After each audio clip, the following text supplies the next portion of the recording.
দুই সমীকরণে golden boot জিততে পারেন মেসি। লিওনেল মেসির নেতৃত্বে 4 বছর আগে বিশ্বকাপ ট্রফি জিতে আর্জেন্টিনা।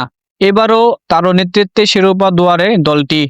শুধু বিশ্বকাপ ট্রফি জেতাই নয়, বিশ্বকাপের গোল্ডেন বুট পুরস্কার জয়ের পথে মেসি। আজ রোববার স্পেনের বিপক্ষে ফাইনালে মেসির 2টি গোল করলেও হবে না, কারণ গোল সংখ্যা সমান হলেও এগিয়ে থাকবেন এমবাপ্পে। দুজনের অ্যাসিস্ট 4টি করে।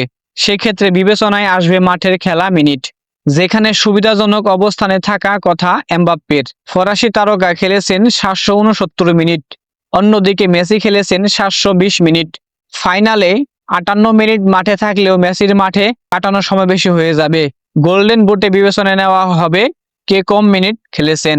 মোটের উপর গোল্ডেন বুট জিততে মেসির সামনে মূল 2টি পথ। 1. স্পেনের বিপক্ষে ফাইনালে হ্যাটট্রিক করা, তখন এমবাপ্পের 10 ছাড়িয়ে মেসির গোল হবে 11টি। 2. 2টি গোলের সঙ্গে অন্তত একটি অ্যাসিস্ট করা, সেক্ষেত্রে তার গোল হবে 10, অ্যাসিস্ট হবে 5। অ্যাসিস্টের জন্য এমবাপ্পেকে ছাড়িয়ে যাবেন মেসি।